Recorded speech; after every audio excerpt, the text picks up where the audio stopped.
우리에게 주신 요한복음 11장 28절에서 44절의 말씀으로 요한복음 강의 말씀 계속 듣도록 하겠습니다. 마음의 돌문을 치우면 길이 보입니다. 장폴 샤르트르는 인생에 대해서 짧은 명언을 세상에 남겨둔 사람입니다. 인생을 향해 그는 BDC라고 표현했습니다. B는 birth, 곧 태어나는 것을 이야기하고, D는 death, 죽음을 이야기하고, 그리고 C, choice, 선택을 이야기합니다. 그 태어난 후 죽기까지 우리는 모든 순간 가운데 사람은 늘 무엇인가를 선택하며 사는 인생이라고 그는 이야기합니다. 여러분, 우리는 태어나는 것과 죽는 것, 이것을 제외하고는 언제나 선택하며 살아갑니다. 그리고 우리가 이미 경험하고 있는 것처럼 그 선택의 모든 결과의 책임은 그것을 선택한 내가 오롯이 짊어지고 나아가야 합니다. 여러분의 삶이 그것을 증명하고 있지 않습니까? 그때 게으름을 선택한 사람의 삶이 지금의 모습입니다. 그때 근면과 성실함을 선택한 사람의 삶이 지금의 모습입니다. 그 사람을 나의 배우자로 선택한 삶의 현재의 모습 또한 지금입니다. 그 일을 선택하고, 그 물건을 선택하고, 그 집을 선택하고, 그 차를 선택하고, 그 모든 것을 선택한 여정이나 결과가 바로 현재이지 않습니까? 어떻습니까? 그 선택은 옳은 선택이 되었습니까? 그래서 이런 인생을 살아가는 우리이다 보니 우리는 조금이라도 더 나은 선택을 하기 위해서 뛰어난 지혜를 가졌던 사람들의 삶을 모델로 삼고 신중하게 선택하려고 합니다. 이미 이 땅에 존재하지 않는 그들이지만 그들이 남겨둔 지식의 보고인 그들의 책을 통해서 우리는 지혜를 얻습니다. 그리고 그들이 마주했던 상황, 그리고 그 선택의 기로에서 어떤 가치 기준으로 그것을 선택했고 또한 그 결과가 어떠했는지를 보면서 우리는 그것을 통해 지혜를 얻고 좀 더 나은 선택을 하려고 합니다. 여러분이 지금껏 이렇게 지혜를 빌려온 사람은 누구입니까? 지금은 너무나도 혁신적인 과학기술의 진보로 인해서 슈퍼컴퓨터의 기술을 바탕으로 인공지능이라고 불리는 이 것들이 현실이 되어서 우리 눈앞에 펼쳐져 있습니다. 몇 줄의 질문으로 수천 년의 지식을 순식간에 얻을 수 있습니다. 하나의 예를 들자면 고대 그리스의 철학자인 플라톤의 무덤 위치를 AI 기술을 이용해서 얼마 전에 발견하기도 했습니다. 잠시 그 내용을 살펴보면 이렇습니다.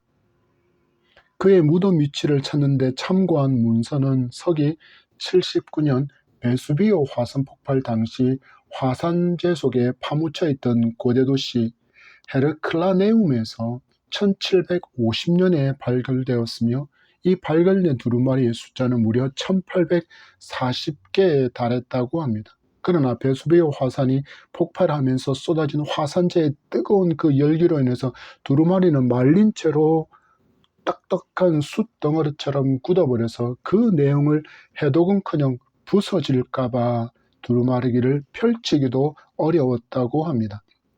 그런데 적외선 기술과 엑서선을 이용한 그 장비로 감겨있는 두루마리의 글자들을 발견했고 그것을 AI 기술로 해독하는 데 성공해서 플라톤의 무덤이 그리스 아테네에 있는 아카데미아 학교 부지에 있는 신전 인근 땅에 있다라는 내용이 그 문서 가운데 확인되었다라는 것입니다. 이렇게 뛰어난 기술을 이용해서 수많은 지식을 바탕으로 지혜를 얻으려고 하는 사람이 점점점 많아지고 있습니다.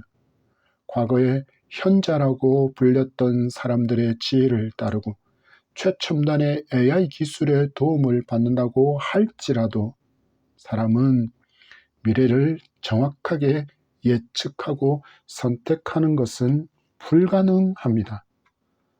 그렇다면 어떻게 하는 것이 진정한 지혜일까요? 인간의 삶의 모든 것을 이미 다 경험하시고도 살아계신 분, 과거, 현재, 미래 그 모든 것을 다 아시는 분, 바로 예수님을 의지하며 따를 때 가장 지혜로운 선택을 하며 이 땅에서의 삶을 살 수 있음을 믿으시기 바랍니다. 오늘 주신 말씀을 통해서 여러분이 마주하고 있는 삶의 모든 문제를 예수님은 충분히 맡아주실 수 있는 분임을 확신하고 그분께 잘 맡기고 지혜를 얻는 선택이 날마다의 삶 가운데 있기를 축복합니다. 예수님이 너무나도 사랑하셨던 나사로와 마르다, 마리아 가정에 큰 슬픔이 찾아왔습니다. 병들어 사경을 헤매던 나사로가 죽음을 맞이하게 된 것입니다. 그 죽음이 이르기 전에 마르다와 마리아는 자기들을 너무나도 사랑해 주신 주님을 기억했습니다. 그리고 주님이 지금이라도 여기에 오신다면 오라버니가 죽지 않고 살게 될 것이라고 믿었기에 그들은 사람을 보내서 주님께서 얼른 자기들에게 와 주시기를 간청했습니다. 그런데 주님은 이틀이라는 시간을 더 요단강 건너편에 머물러 계시다가 나사로가 죽은 후에야 나사로가 잠들어 있는 베다니로 가시고 먼저 마중을 나온 마르다에게 나는 부활이고 생명이라는 생명의 선언을 하시는 장면을 우리는 지난번 강해 시간에서 마주했었습니다.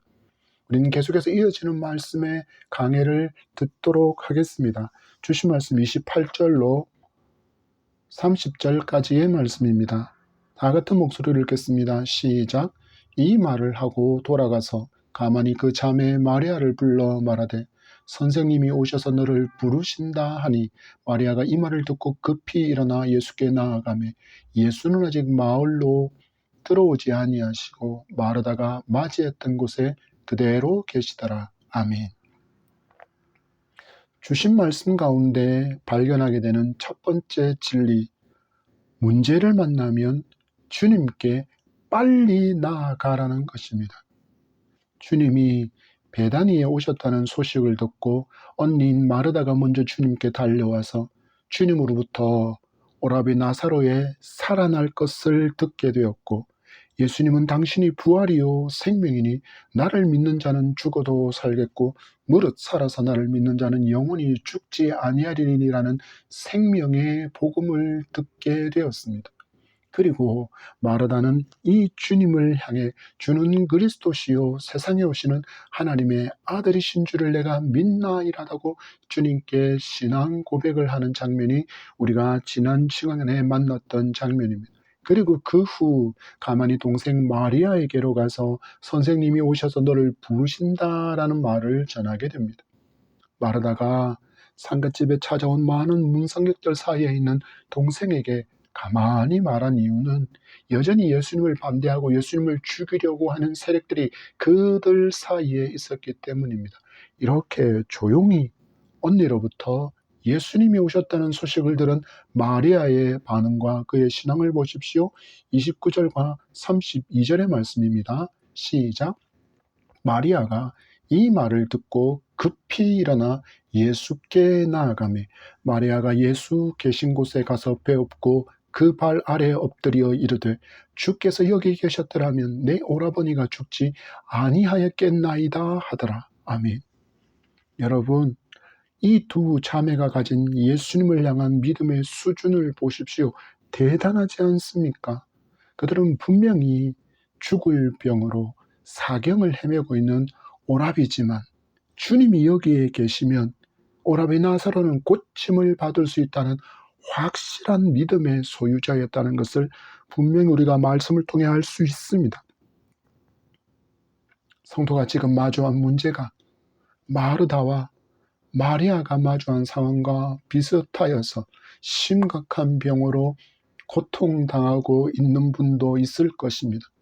경제적인 어려움과 사업의 어려움과 관계의 어려움으로 인해서 혹은 미래에 대한 막연한 두려움으로 심각하게 고통받고 염려하고 근심에 사로잡혀 있는 분들도 분명히 있을 것입니다. 그때 그 문제를 안고 여러분은 어디로 달려가서 어떤 지혜를 얻고 있습니까? 예수님 앞으로 급히 일어나 나아가시기 바랍니다. 그리고 그 앞에 무릎 꿇고 엎드려 은혜와 도움을 간구하는 성도가 되시기 바랍니다. 여러분, 이것이 최고의 지혜입니다. 가장 최고의 선택을 할 수 있는 지혜를 얻는 길이라는 것을 믿으시기 바랍니다.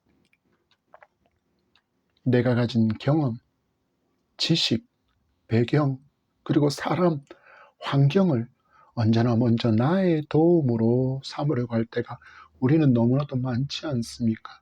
때로는 이 정도는 내 힘으로, 내 능력으로, 내가 가진 지식과 힘으로 할 수 있다고 생각되는 것까지도 여러분 잠시 멈춰서서 예수님이 나의 주인이심을 고백하고 주님께 먼저 맡기고 도움과 은총을 구할 수 있기를 바랍니다. 그러면 가장 좋은 길로, 내게 가장 합당하고 가장 필요한 길로 우리를 인도해 주시는 주님이심을 믿으시기 바랍니다. 여러분, 우리 주님이 누구이십니까? 이사야에게 주신 하나님의 음성입니다. 이사야서 43장 16절과 19절을 제가 읽어드립니다. 나 여호와가 이같이 말하노라. 바다 가운데 길을, 큰 물 가운데 지름길을 내고 보라, 내가 새 일을 행하리니 이제 나타낼 것이라. 너희가 그것을 알지 못하겠느냐? 반드시 내가 광야의 길을, 사막에 강을 내리니. 아멘. 바다와 강의 지름길을 내시는 분, 광야의 길을 내시고 사막에 강을 내시는 전능의 하나님이심을 알려주십니다. 이 하나님을 여러분 굳게 믿으시기 바랍니다. 이어지는 이사야서 51장 10절의 말씀도 제가 읽어드립니다.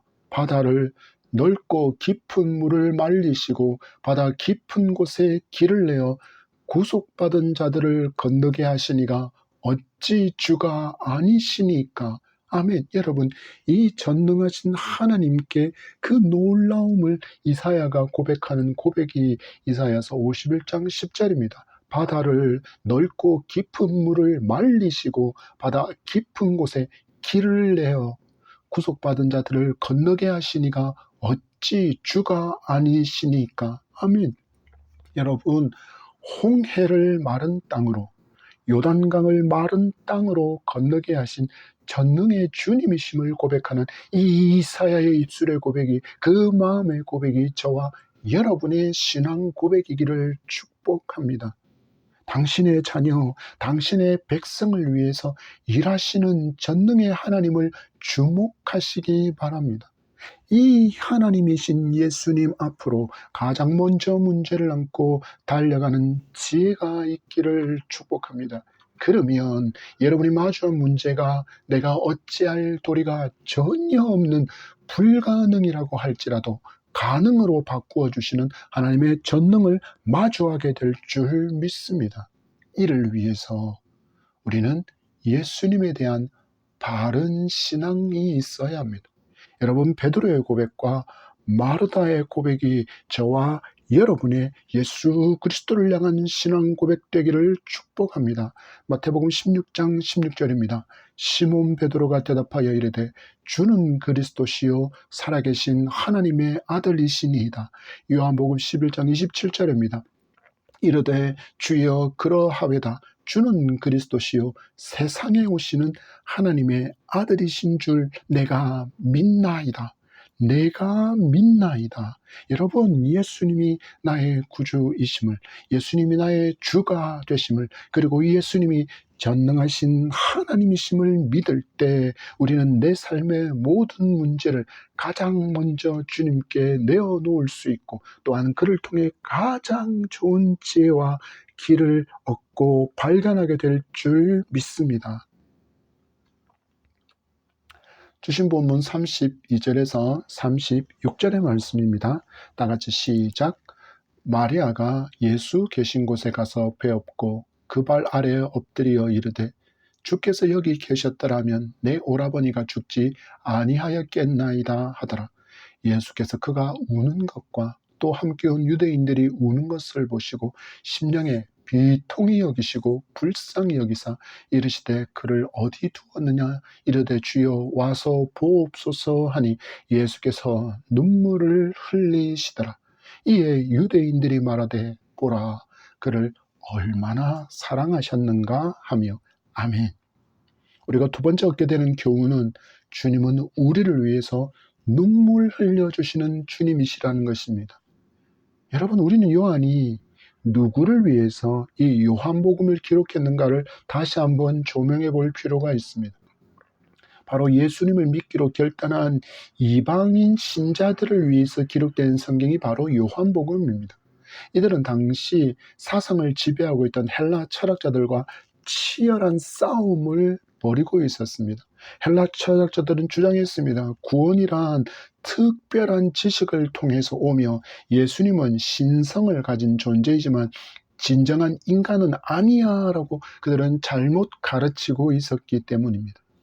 이 성경을 읽던 이방인 성도들이 눈물을 흘리는 성자 하나님을 마주할 때 인간에 대해서 아무런 감정과 공감이 없는 헬라의 신들과 전혀 반대되는 인격적인 하나님을 발견하게 되었던 것입니다. 예전에도 잠깐 예화로 알려드렸던 단편 영화가 있습니다. God, 세렝게티 God City라는 제목의 영화입니다. 이 영화를 보면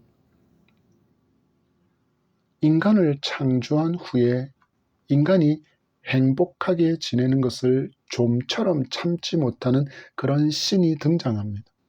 창조한 인간들이 행복해하고 즐거워하면 천사를 통해서 질병과 재해, 재난을 주어서 고통받는 모습을 보면서 즐거워하는 신의 모습이 이 영화에 등장하는 신의 모습입니다.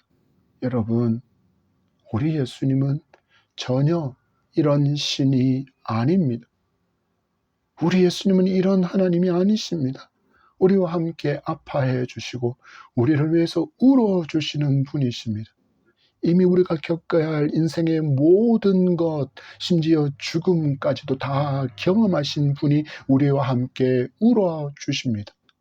어릴 적 육체의 아버지 요셉이 죽은 후로 소년 가장으로 몫으로 치열하게 일하며 가족을 부양하기도 했습니다. 우리의 구원을 위해서 모진 고난과 수치와 죽음의 고통을 다 경험하신 분이십니다. 이런 창조주이신 예수님이 저와 여러분의 구세주이십니다. 아멘이십니까? 아멘 되시기 바랍니다. 우리와 모든 순간을 함께 해주시는 분이심을 믿으시기 바랍니다. 천사가 마리아에게 성령으로 잉태하게 될 예수님에 대해서 한 수태고지의 모습을 보십시오. 마태복음 1장 23절의 말씀입니다. 제가 읽어드립니다. 보라, 처녀가 잉태하여 아들을 낳을 것이요 그의 이름은 임마누엘이라 하리라 하셨으니 이를 번역한즉 하나님이 우리와 함께 계시다 함이라. 아멘. 여러분, 모든 것이 가능한 전능의 하나님께서 내 삶의 모든 것을 하시고 나와 함께 하시며 같이 해 주시겠다고 말씀합니다. 약속하고 계십니다. 여러분, 하나님은 멀리 계신 하나님이 아닙니다. 지금도 바로 내 곁에 나와 함께 하시는 그 하나님이십니다. 우리가 너무나도 둔감하여서 주님의 임재와 동행하심을 깨닫지 못하고 살아갈 때가 너무나도 많을 뿐입니다. 그렇지만 우리 주님은 우리와 언제나 함께 하시는 임마누엘의 주님이십니다. 여러분, 이 좋으신 주님을 만나야 합니다. 나를 위해서 눈물을 흘려주시는 예수님을 만나야 합니다. 이 예수님을 만나면 다른 누군가가 알아주지 않더라도 아무도 없는 거기에서도 여러분, 우리는 외롭지 않습니다. 날마다 행복할 수 있습니다. 온 우주의 주인이신 하나님이 나와 함께 하신다는데 무엇을 두려워하겠습니까? 나의 모든 것을 아시는 하나님이 나를 아신다 하시는데 무엇을 염려하겠습니까? 이 좋으신 예수님을 찾고 반드시 만나시기를 바랍니다. 그럼 어떻게 만날 수 있습니까? 계시록 30장 20절의 말씀입니다. 볼지어다 내가 문 밖에 서서 두드리노니 누구든지 내 음성을 듣고 문을 열면 내가 그에게로 들어가 그와 더불어 먹고 그는 나와 더불어 먹으리라. 아멘. 여러분, 주님이 내 심령의 문을 두드리는 소리를 들어야 하고 주님의 그 음성을 들을 때 문을 활짝 열면 됩니다. 여러분, 세상에 얼마나 많은 소리가 나의 마음을 두드립니까? 그리고 그 소리와 함께 이런 음성도 들립니다. 나는 너의 도움이야. 나는 너의 능력이야. 너에게 최고를 줄 거야. 너에게 쾌락을 줄 거야. 너에게 만족을 줄 거야. 그러니 내게 문을 열라고 말하는 그 음성과 함께 문을 두드리는 소리가 정말 많지 않습니까? 그렇기에 성도는 분별할 수 있어야 합니다. 그래서 오직 주님의 음성만을 듣고 그 음성을 들을 때 문을 열면 그 가운데서 주님과 깊은 사귐과 교제를 나누고 누리는 삶을 살아갈 수 있습니다. 어찌해야 합니까? 이를 위해서 성도는 하나님을 사랑하고 하나님의 말씀을 간절히 사모해야 합니다. 그리고 말씀을 붙들고 간절히 주님을 찾아야 합니다. 잠언 8장 17절의 말씀입니다. 나를 사랑하는 자들이 나의 사랑을 입으며 나를 간절히 찾는 자가 나를 만날 것이니라.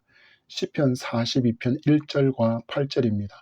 하나님이여, 사슴이 시냇물을 찾기에 갈급함 같이 내 영혼이 주를 찾기에 갈급하나이다. 낮에는 여호와께서 그의 인자하심을 베푸시고 밤에는 그의 찬송이 내게 있어 생명의 하나님께 기도하리로다. 아멘. 여러분, 간절히 찾는 당신의 자녀를 만나 주실 것을 신실하게 약속하신 하나님이십니다.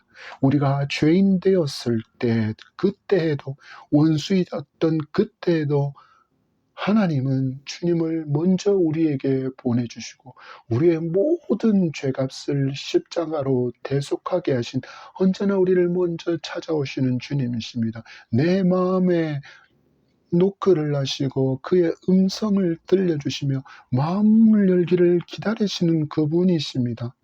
그러니 이제 간절히 당신의 자녀를 찾는 자녀, 그를 만나 주시겠다는 이 신실한 약속을 주시는 그 하나님, 이제 나를 위해서 울어주시는 그 분을 찾고 만나기를 바랍니다. 나의 영원한 소망이신 구원의 예수님을 간절히 찾고 만나시기를 바랍니다. 그래야 우리는 기쁨과 소망을 풍성히 안고 주님께서 기뻐하시는 믿음의 길을 갈 수 있습니다. 주신 본문 38절에서 44절까지 긴 본문이지만 우리 다시 읽겠습니다. 시작. 이에 예수께서 다시 속으로 비통히 여기시며 무덤에 가시니 무덤이 구리라 돌로 막았거늘 예수께서 이르시되 돌을 옮겨 놓으라 하시니 그 죽은 자의 누이 마르다가 이르되 주여 죽은 지가 나흘이 되었음에 벌써 냄새가 나나이다. 예수께서 이르시되 내 말이 내가 믿으면 하나님의 영광을 보리라 하지 아니하였느냐 하시니 돌을 옮겨 놓으니 예수께서 눈을 들어 우러러보시고 이르시되 아버지여 내 말을 들으신 것을 감사하나이다. 항상 내 말을 들으시는 줄을 내가 알았나이다. 그러나 이 말씀 하옵는 것은 둘러선 무리를 위함이니 곧 아버지께서 나를 보내신 것을 그들로 믿게 하려 함이니이다. 이 말씀을 하시고 큰 소리로 나사로야 나오라 부르시니 죽은 자가 수족을 배로 동인 채로 나오는데 그 얼굴은 수건에 쌓였더라. 예수께서 이르시되 풀어놓아 다니게 하라 하시니라. 아멘.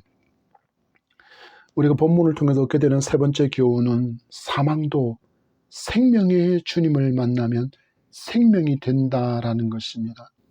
죽은 지가 나흘이나 되어서 냄새가 나는 나사로가 거대한 돌이 막아놓은 무덤에 누워 있습니다. 이제는 정말 아무런 소망도 없는 그 죽음입니다. 그런데 이 죽음이 불가능이라는, 아무런 소망이 없다라고 여겨지는 이 죽음이 부활이요 생명이신 주님 앞에 놓이니 그 힘을 잃어버리고 생명을 회복하는 장면을 우리에게 보여주고 있습니다. 여러분, 이와 반대로 아무리 화려하게 번쩍이고 심장을 쿵쿵쿵 울리는 음악이 있어서 많은 사람들이 찾는 곳이라고 해도 거기에 예수님이 없으면 그곳이 진정 사망의 썩은 냄새가 나는 곳임을 성도는 분명히 알아야 합니다. 요즘 큰 인기를 다시 끌고 있는 개그맨 한 사람이 있습니다. 뉴진스님이라는 진짜 본명으로 활동하는데 승복을 입고 나와서 부처 핸섬을 외치고 부처를 믿어라는 말을 따라하게 하고 함께 빠른 템포의 노래에 맞춰서 사람들을 춤추게 하는 것으로 인기를 끌고 있습니다. 이 친구의 유명세로 인해서 절에서 열리는 많은 행사가 마치 클럽처럼 꾸며진 대웅전에서 석탄일 공연을 하며 많은 젊은 세대에게 야, 불교가 열려 있구나, 모든 것이 수용이 가능하구나 하는 그런 인식을 심어주고 있고, 실제로 그의 모습, 절에서 그가 디제잉을 하고 노래를 틀고 있는 그 장면을 본 많은 젊은이들이 저를 찾고 있습니다. 여러분, 많은 사람이 찾으면 그곳에 생명이 있는 것입니까? 아니요.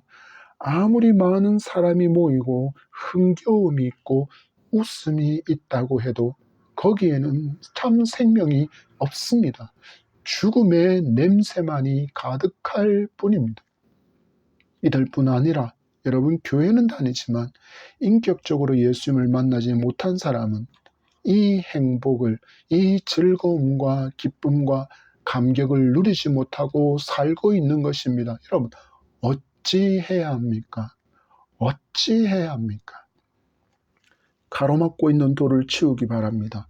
나사로의 무덤을 막고 있던 돌을 치우고 주님의 음성에 나사로가 배로 동인 채로 걸어 나온 것처럼 다시 사는 생명의 기쁨을 누릴 수 있습니다.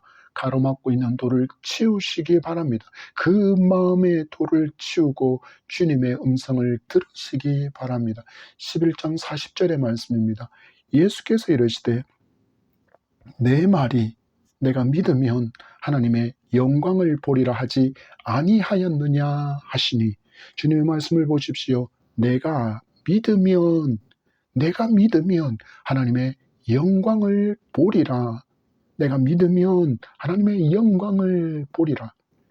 마음의 돌을 치우고 예수님의 음성을 들음으로 다시 살아나는 부활을 경험하며 살아가는 저와 여러분이기를 축복합니다.